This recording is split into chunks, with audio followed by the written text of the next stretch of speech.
we all do like a mix, and it's part of our love for the art form, and it's part goes back to something, right?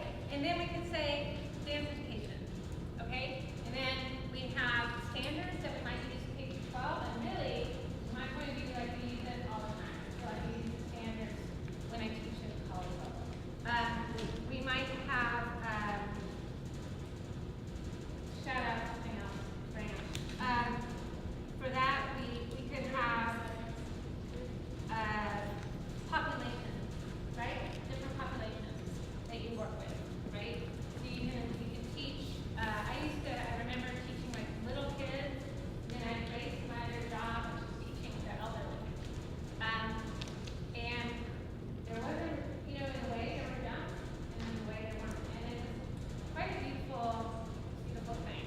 In terms of therapeutic settings, right? So you might have dance therapy or, somatics. Somatics is a way like of body use to take care of the body. So you might have prevention. You might have injury care. You might have community-based therapeutic work. So what we saw last year where we dealt with AMSES, and there was beautiful sharing for them to process their issues and be supported.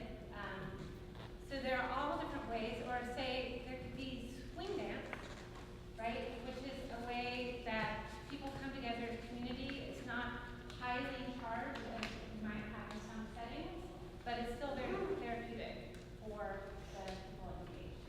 Okay? So that just gives you an idea of how you can kind of, when you go to these different panels, how you might start to think in a central bubble and then out in branches. And the way the branches work, right? So I have this one branch, and this might be choreography, but then I might have repertory, and I might have new work, right? And then I might have, oh my gosh, improvisation and performance, all different things, yeah? So you just keep branching out. But for us creative people, mind mapping is a very helpful tool rather than kind of a normal outline where it's all, even if you did a grocery list, and I said groceries, if I did like food, and then I had produce, and like that's the way we kind of think anyway, and it's really helpful to kind of start triggering ideas, and then there's always room for more branches. Yeah? So Cody's going to kind of introduce the panels, which are all situated in different corners, and then we'll go from there. Thank you.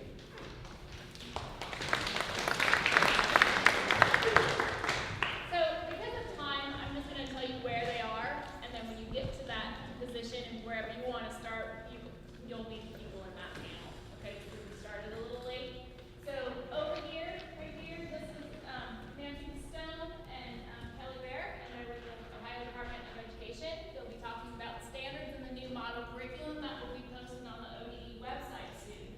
This is dance therapeutic settings. Oh my, this is Mariah Mehrman and Mark. I don't know your last name. This is Mark Calkins and Shannon Barner. They're going to talk about dance and therapy. This is funding. Over here is Ruby Harper and Gabby Stafira. Thank you. It's not all in my brain. I apologize. This is Cora. You've met Cora already. She's over here in careers in dance with Megan Nicole. Oh, I thought you were saying Sorry, this is Megan. Yeah. Megan Nichols, right? And Tom Everett and Bill Wade. Okay? So what I'm going to ask you to do is pick one of these locations to get started. This is your big central circle. So pick one to get started. When you get over there, they'll kind of introduce themselves to you and what they do. You can ask them some questions. You can stay if you really enjoy or getting a lot of information. You can stay in that panel, or you can kind of pop around. Okay? Does that clear? Are there any questions about that? Okay, so about a minute to get to where you want to go.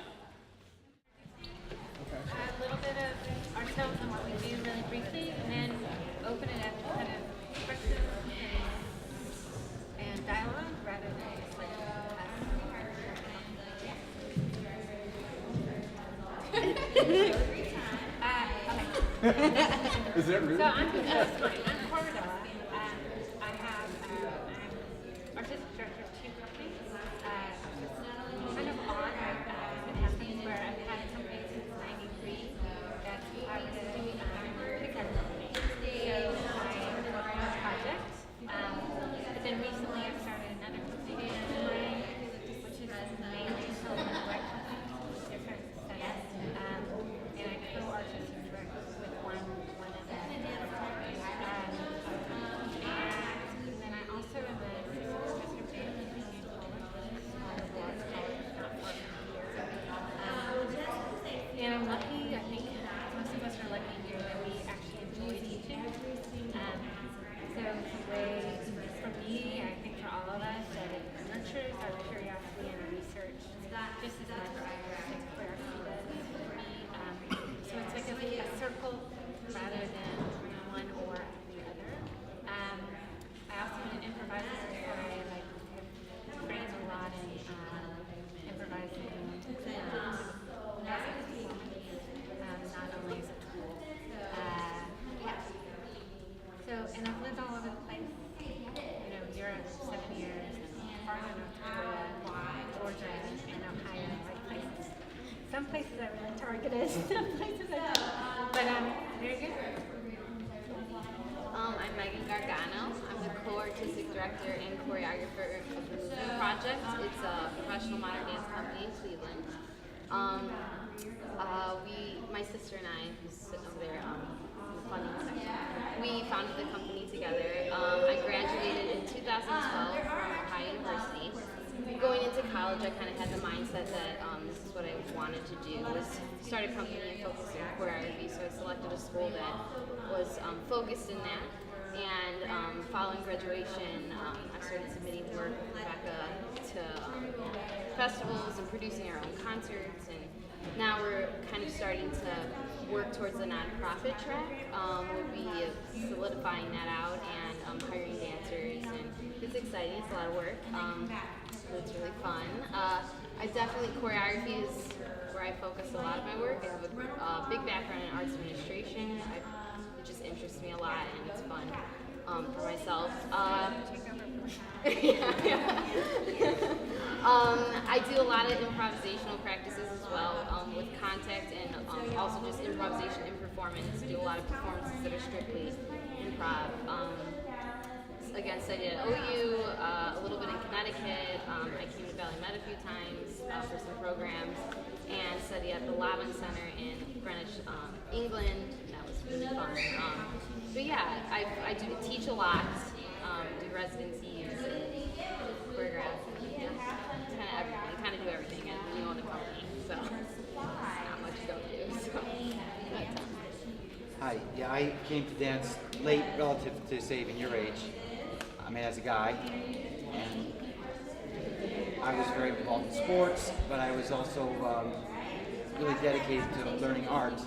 And I went to college as an art major, and there missed my athletics and all those things, and found dance. I said, I'm fulfilled. And an artistic athlete. And then upon graduation from Ohio University, I went directly to New York City, and I worked with Murray Lewis and Alan Nicolai, which is which I was very attracted to. It's kind of like visual art in motion, changing the body with costumes and with lines and with might. And so I was very fulfilled when I saw his work.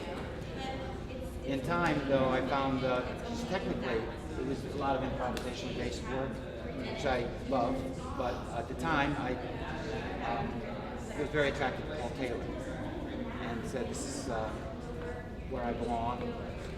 And I went and told him that. I said, all my friends and I think I should be here in this company. And they said, well, come back tomorrow. They hired someone, but they hadn't, it wasn't working out. So I was right. This is where I belong. I got the job, and I danced with Paul Taylor for 8 years in New York City. I was married and had a child, came home, and started my own company. And as Cora said, you've got to wear a lot of hats. So I've really pretty much been an independent artist for 25 years. So I've I've been sitting in all these groups, you know, that raising funds and fixing the body and arts and education. Right now I'm a sort of a master teaching artist. It's a profession in its own. A teaching artist is one who goes into the schools and integrates what they do with dance with what the schools need in teaching. So my latest success is geometry. And all the kids are getting 100% on their math test. So I'm running with that, and I'm actually now making works. I have a small company called Dance Evers. It focuses on education. But I have a company of small, it's kind of almost like pickup now. I can't keep people employed all the time. But I have some dancers that I've worked with for many years. So I'm basically a teaching artist and a choreographer, and I'm still dancing. And an administrator, and a floor sweeper. Yes. We all sweep the floor. You know, a costume maker and a prop designer. Yes. You know, everything. But so days get long, but it's still periodic too. It's a lifestyle. It's not a job. It's a lifestyle. You know, you're either all on or all off, or you're really never off, I don't think. And because if you're not off, you're creating, and you're looking for what's next, or where do I grow, or where's opportunity. And always kind of fleshing with, or wiggling with opportunity. So in that perspective, talk to every age group, child through professional. I've said works on professional companies like ballet companies, and I said hundreds of pieces on third graders. Just to let you know, there's a lot of panelists on this one, so to get them moving, Okay. you need to pass it on to Bill, so they have an opportunity. What I just learned, Well, yeah. she's gonna run, she's actually So I didn't explain that very well in the beginning. I was rushing, so I apologize for that. That's okay. They're rotating or we're rotating? yeah, she's You gonna can run. stay put We're all because learning. you got all your. Then we need to be short, so they can. Yeah. So go ahead and introduce yourself. I'll give you more time this time around because I was unclear there. That's fine. That's fine. My name is Bill Wade. I'm the founder and the speaking of hats, executive artistic director of Inlet Dance Theater out of Cleveland. It's a professional company. Four of my company members are sitting right here. They're performing tonight. We do, in addition to the concert work, obviously in theaters and things, we also do a lot of special event work where, like last night, we performed for a huge benefit. So we take our repertory out of its context of the original setting and we reconstruct it for the setting of like last night's benefit up in Cleveland from anti-bully, an organization that focuses on anti-bullying. We have a really unusual business model that focuses a lot on education because I don't see art making and art education as separate things. It's all one big thing. So we have inflow programming, which is people that come to us for everything from our summer camp to our youth ensemble to the pre-professional program, the trainee program. We also have outflow programming. I'm on the roster for the Ohio Arts Council. It has a roster of artists of different mediums that they place in residency work all over the state. So we balance our art making and our art teaching because they're both the same thing. Really, every time you make art, you're learning something. So we engage in the community a lot through the touring that we do through the Ohio Arts Council, but also programs that we have in different schools around the greater Cleveland area. Cool, yeah, you guys have any questions for anyone? Oh, I'm sure there's questions. Come on. I'm choreographer and I know all of you are choreographers also, and you have any problems that when you create a piece and the audiences don't like your piece? So It's never usually totally uniform because there's always different perspectives. So a lot of it depends on the context and how small or big the audience is. I do rather unusual work. Sometimes I can do very pretty work, but I also do like super challenging work. And so in New York a couple months ago, we did a work in progress in a more traditional studio space. And it also just depends on who else is on there. So there's like pretty, or is pretty. And so like some people really loved it, and other people that wanted pretty went, like that. And you have to discern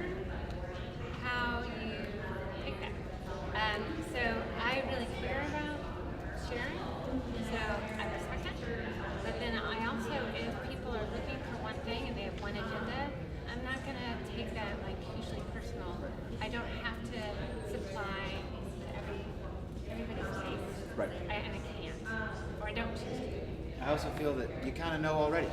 Don't you kind of know what the audience is going to respond? And you already make that choice, I think, at the beginning is to say, this work is important to me. It's important for me to challenge the audience or to please them. You know, you might make a dance, like you said, pretty. Yeah, but I don't think it's so clear. Like, I know from my work, even when it's challenging, people sometimes absolutely love it. So it's not black and white by any stretch. Yeah. I think it can be entertaining and challenging at the same time. It can be, but don't you kind of know that already? To a degree, but it's also like a lot of times people can take more than a change. And I'm not doing like charge work politically. It's just like more unusual movements. But say like for Boomerang and whenever it was, like how Square, they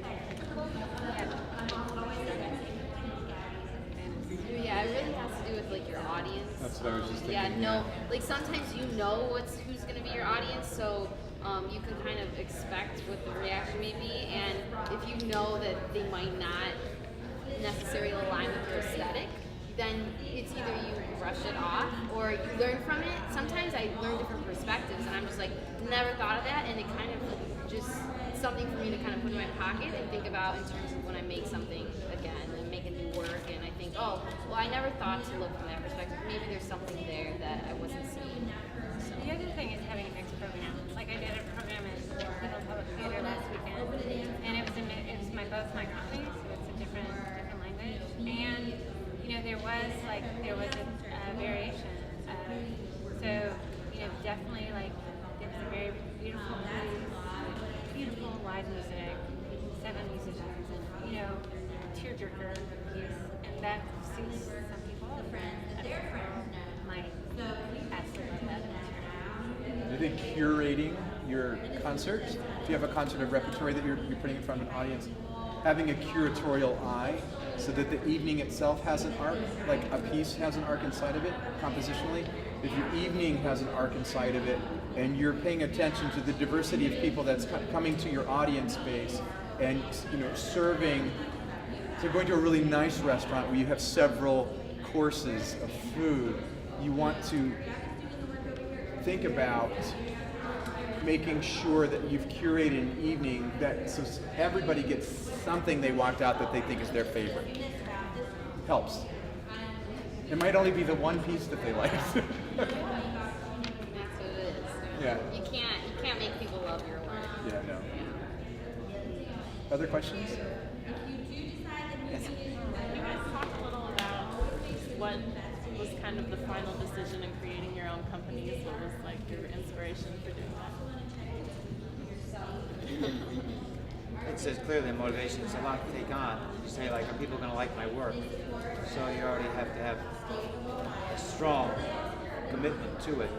It's a big sacrifice. I mean, you might find such an artistic direction position where they're going to pay you to make dances. And I think most of our cases is that we just stepped up.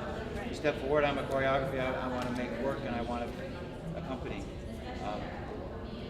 So, there are all the ingredients to doing that. You could say we could make a list.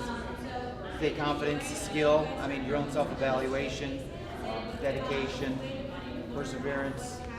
It's a lot of perseverance. Just get out there and do it. Keep doing it. I think for myself, I just had such a passion for making work, and I learned really unique processes in creating work at OU, and I just felt like I would aid a lot in dancing in a company, but I also felt there was just so much there in terms of creativity and making work with others and facilitating that I just really felt kind of driven and pulled to do that. It kind of feels like a duty to do. Like, I just feel like this is what I'm supposed to, a calling, it's what I'm supposed to do. And you have to have a lot of drive and just like sheer like, it's happening. I just always say, oh, it's gonna happen. Whatever, we have no funding, it's gonna happen. You find, I don't know, there's just something when you have the drive to do it, you just say it's gonna happen, with whatever way you would make it happen. Yeah, it's just a lot of drive. There's a universal.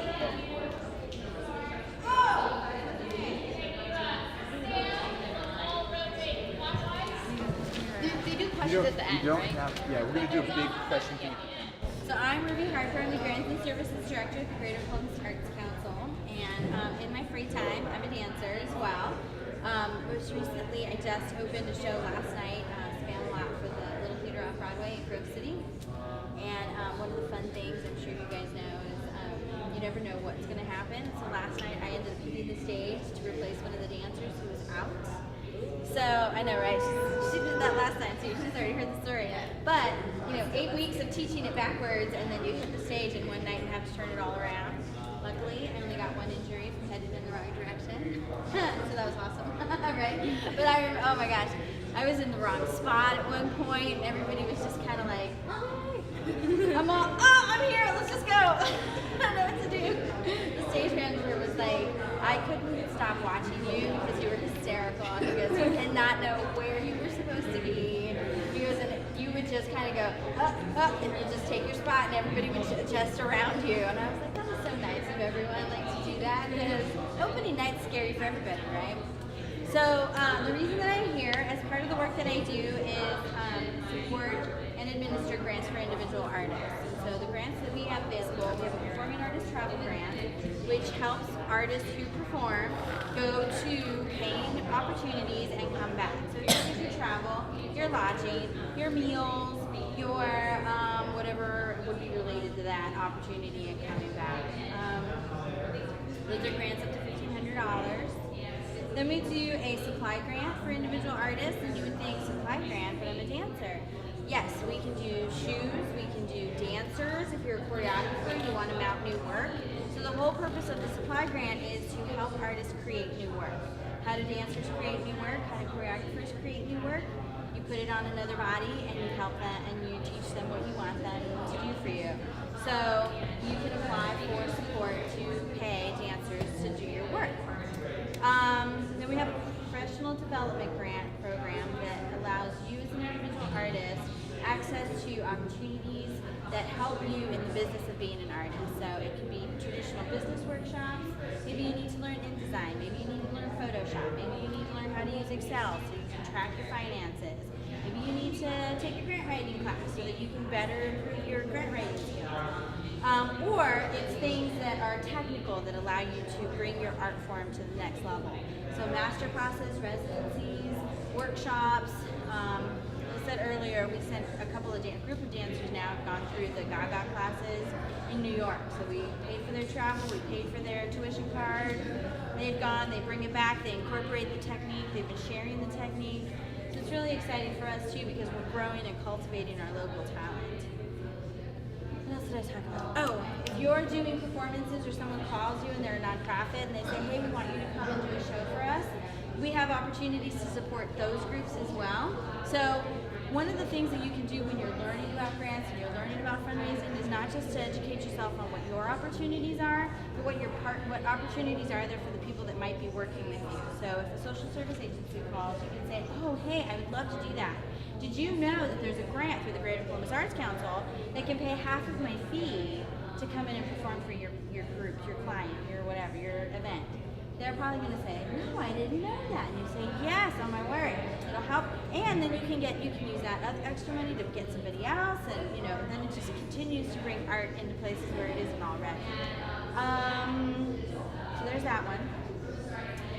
So one of the reasons why we actively support individual artists is because we want to retain the talent that's here.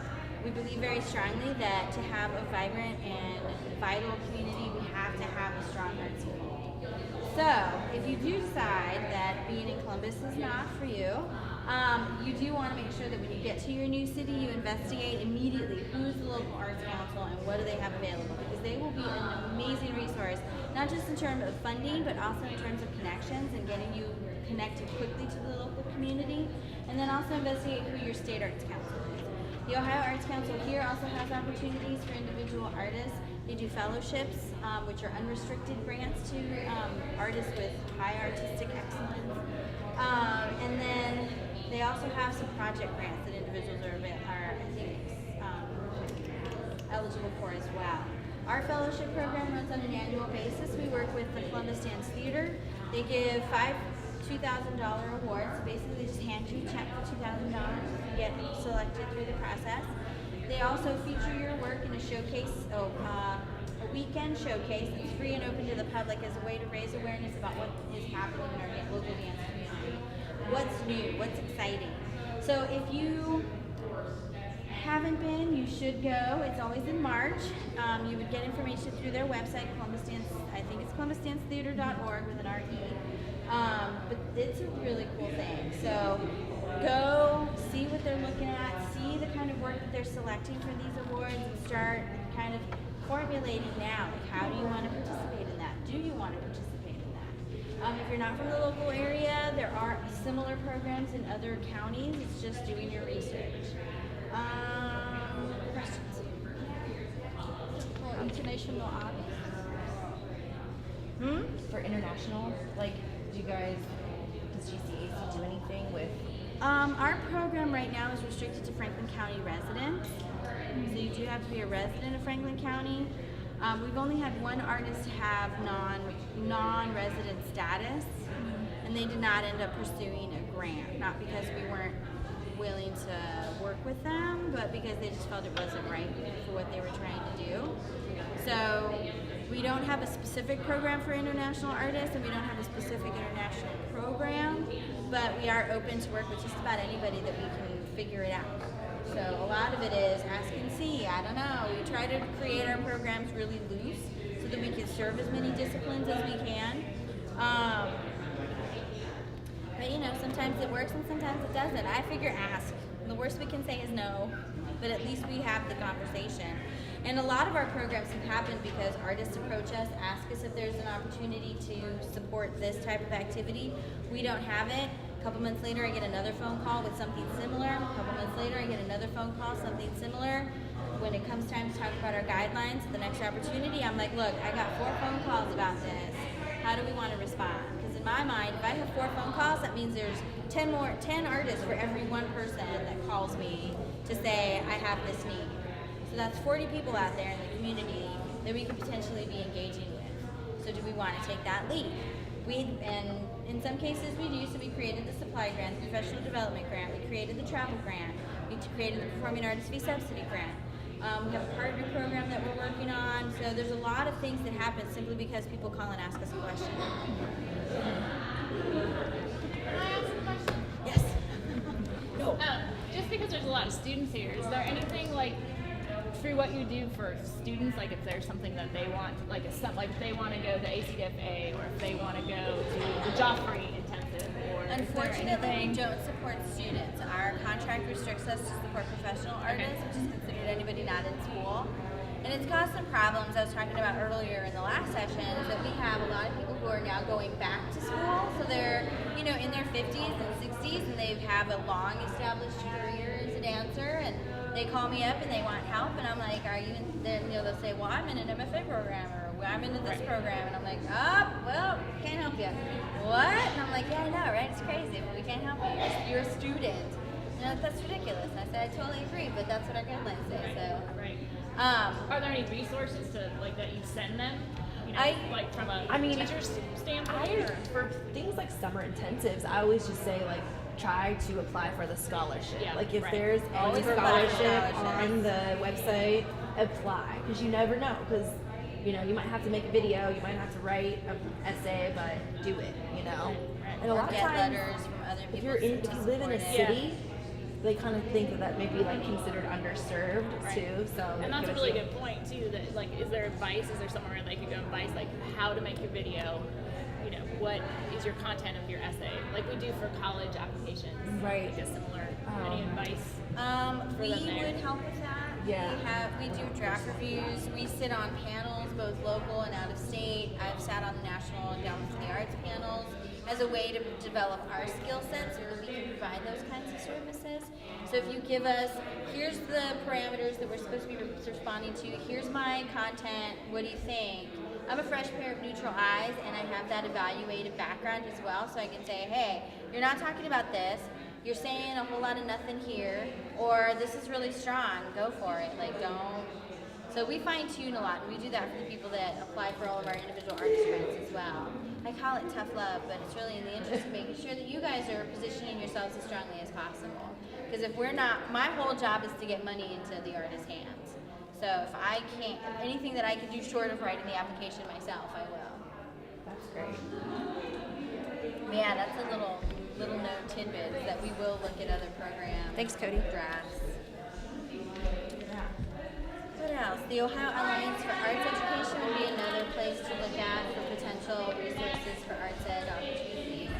And I always take as many classes as you can, all the time. Like if there's any free class for dance or like anything, even if it's like another art, take it.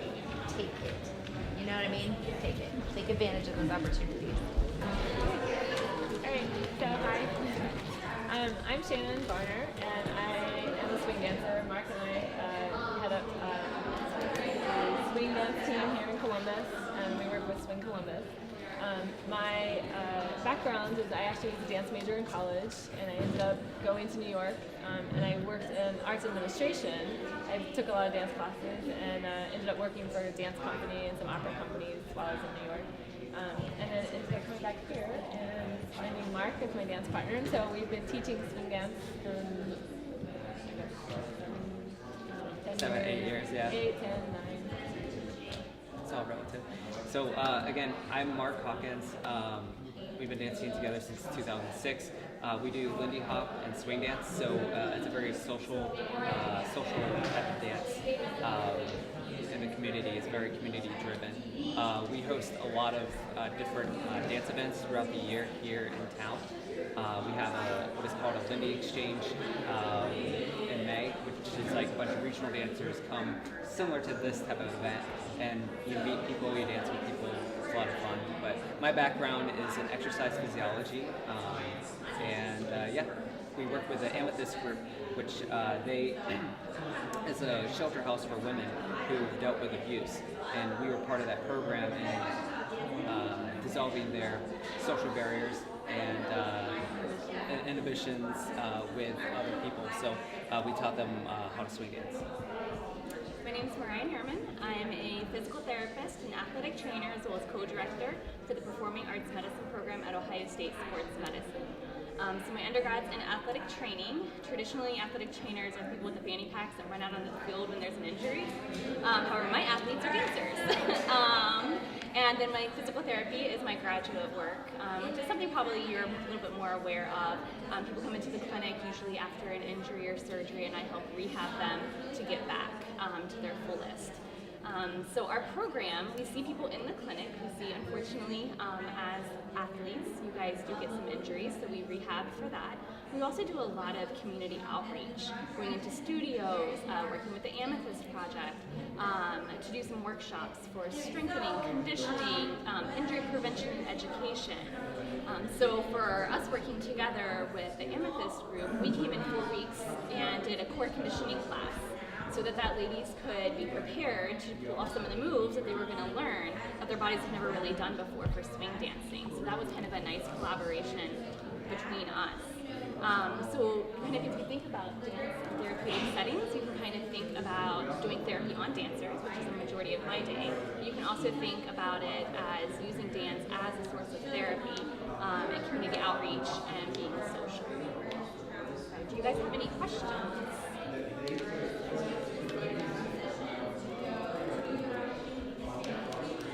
No? All right, well, we already have some mind mapping going on. We have 3 major kind of things up there. When you think about dance in therapeutic settings, there's injury awareness, and offshoots to that is preventing an injury and stretching. Also for injury awareness is don't overdo things. Then another main category is sports medicine. One of those offshoots is athletic trainer. And then the other one is mentoring. So using it more as a source of therapy and a source of mentoring out in the community. So does anybody want to add something to our map? So you can add a whole new main category, or you can add another offshooting concept from one that's already started. Any takers?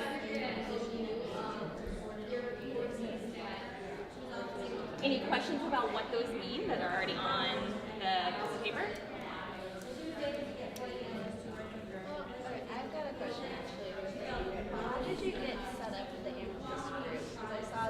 the performance last year, right? We But- did, but Ohio Dance. Yeah. Ohio Dance, yes. yes. But how did that partnership? That actually is through Ohio Dance. The original approach, I think they may have approached Ohio Dance, and we're looking for some options for the ladies just to have some sort of outlet.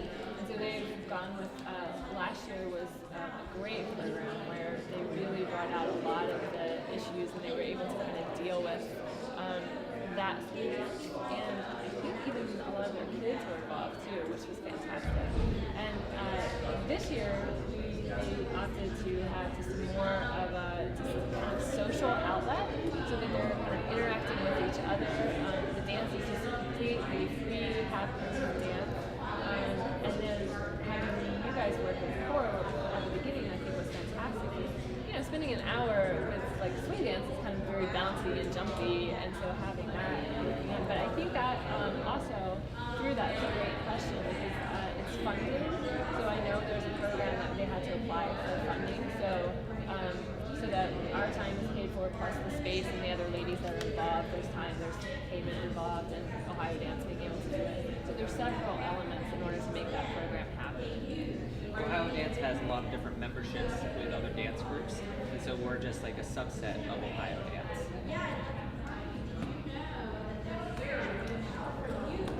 You had a question? Okay, that's fine.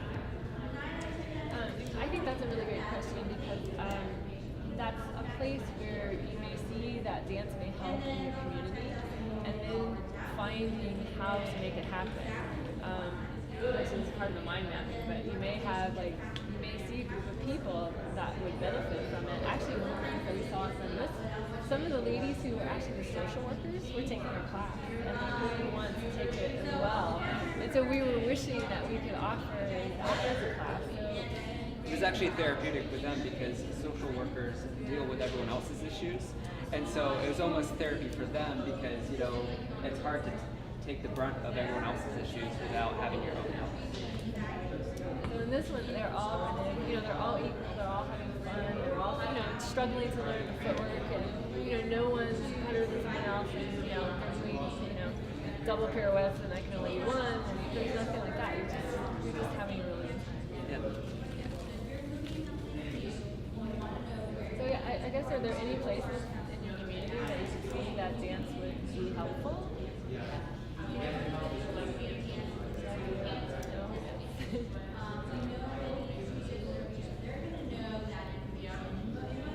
Have you all? Yeah, that's great. Definitely. Yeah, and we also do a lot of conditioning. Like tomorrow there's going to be an aerobic fitness class for dancers because dancers tend to do a lot of start, stop work, and you never really keep your heart rate up for 30 minutes, which is what you actually need for cardiovascular health, one. But also then you end up in a choreographed piece that is really aggressive and really fast moving, and you can't quite keep up with the pace. So that's what some of our workshops will be like for those. We understand those concepts. Most of us were dancers, or still are, and we've gone into other tracks, still using our dance and our education and our love for it, going down these alternate tracks. But I get to work with dancers and keep them healthy and rehab them back the best they can.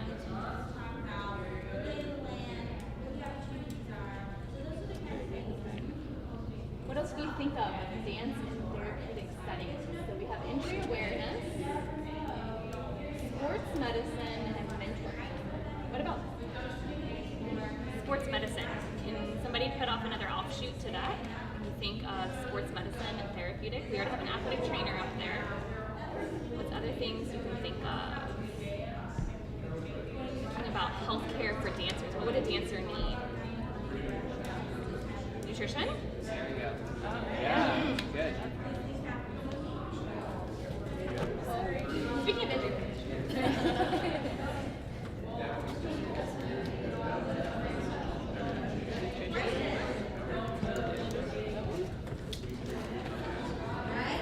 What about when you think of the community? We've talked a lot about our community involvements with dance and therapy. So if you think about community and dance, what pops into your head? What's a word pops into your head or it's setting. What did we do at Amethyst? That's a good, like, what were we doing at Amethyst? We were teaching.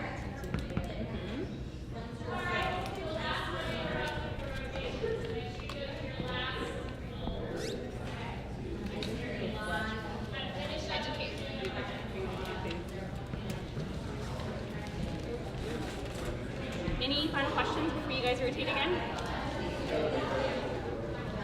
All right. Hey, thank you guys.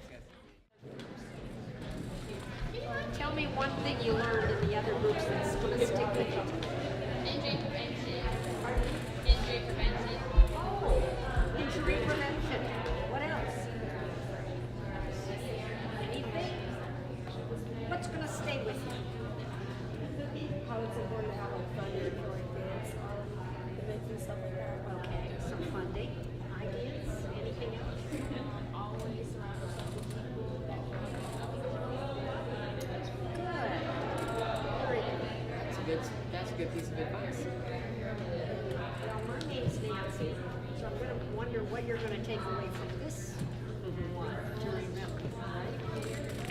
And I work in the Ohio Department. Did you know there was such a place? It's downtown. And it's a building. It's got a lot of gray walls in it inside. So it's probably not as colorful a place as your own school. But the Ohio Department of Education oversees all the educational programs in our schools across the state, in every subject. So here's the good news. At the Ohio Department of Education, we think that dance and the other arts, music and visual art, are as important as mathematics, science, social studies. So if we think that, why isn't there more arts in our schools? It's the question we're going to ask ourselves, because it's going to be our responsibility to make sure that people like you get whatever it is, dance, in school, educational. So, in order to do that, one of the things that I do with Kelly, in addition to the fact that she's a dance teacher, is we write standards for dance. Now, you've heard there are standards in subject. You've heard that, haven't you? Probably not. Did you know that we have standards in dance? Good. And you can get them by going to the Ohio Department of Education. The homepage comes up to be put in fine arts. Open another link and you'll find it. Dance, drama, music, and visual arts. And where they all those there's a couple of statements that tell people what you're learning. That's helpful. Anybody have any use of it? So like the growth of like stats and Any other reasons? You know what you're learning. I'm sure. You don't maybe always put it into words, but I'm sure that you know some of the things that dance has taught us. But people who make decisions about what subjects we should have in school, please understand. They understand mathematics and science is good, but they don't always understand. They don't always understand that students are learning important skills that whether in dance, that whether see, I may end up as a professional dancer, a choreographer, or not. Those skills are skills that they can take. Ask your question. So what is something that you're very good at in school that you know you're good at it because you got that skill by taking dance class? Focus. Focus, absolutely. You bet. Give me another one. That one was a good one. It gave me little goosebumps. Thank you for that. Discipline. You got the other arm on that one. Yes. For yourself and for others, you bet. And for your teacher too. And for your teacher too. My mom, I'm actually homeschooled. My mom's my teacher. I respect my mom, and so dance has taught me to respect others, my parents and teachers. Fantastic. Fantastic. Got any others? Confidence. You bet. I have a graduate. I teach in a high school dance program. You'll appreciate this. I have a graduate from the class of 2003 who was a beautiful dancer. Okay, she won competitions, you know, whatever.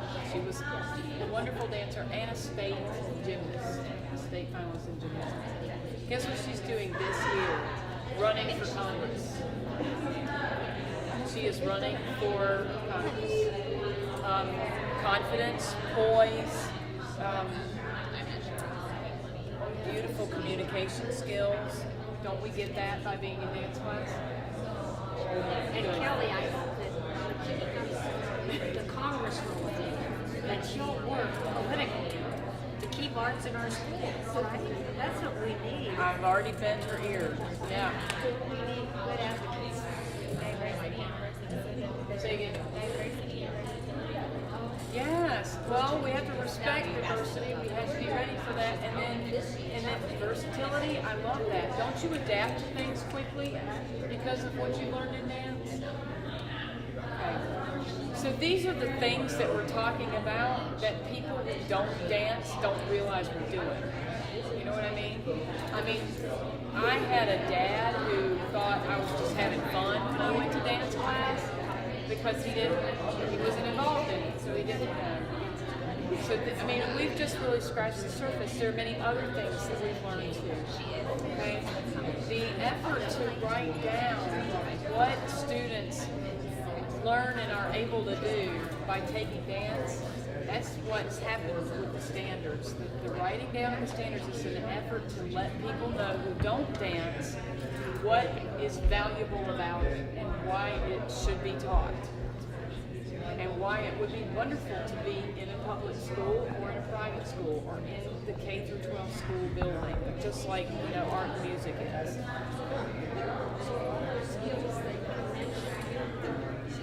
We've tried to capture in the standards. This is a small, we usually print it out a little bit larger.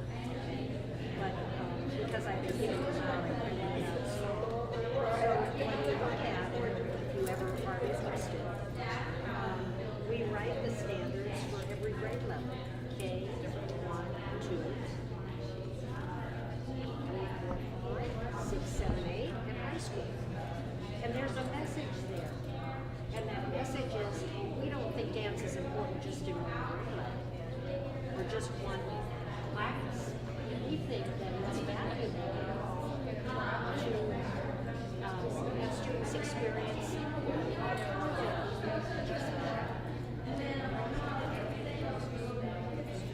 so if you ever want to look at the standards, or if you are writing a paper and doing research on dancer, choreography, dance history, maybe even dance education, you have the Ohio Department of Education and find some materials and resources. Right now we're working on a model curriculum for dance. And so at some point you might want to look at our model curriculum for dance. And we have, as part of our dance model curriculum, we have a resource called Pearl Trees. Have anybody ever heard of Pearl Trees? It's a digital tool. And we have sort of a whole network of resources.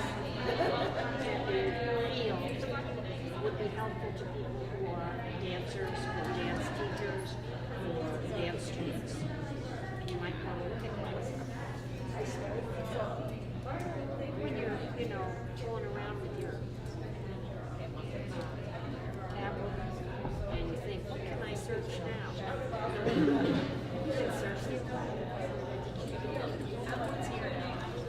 any of you enjoy writing? Yeah? Well, as you go forth into your finishing school and going to college and looking at what's next, keep in mind that we need people writing stuff like this for dance. Yeah? Like the curriculums for dance, do you like include like instrument classes or just like It's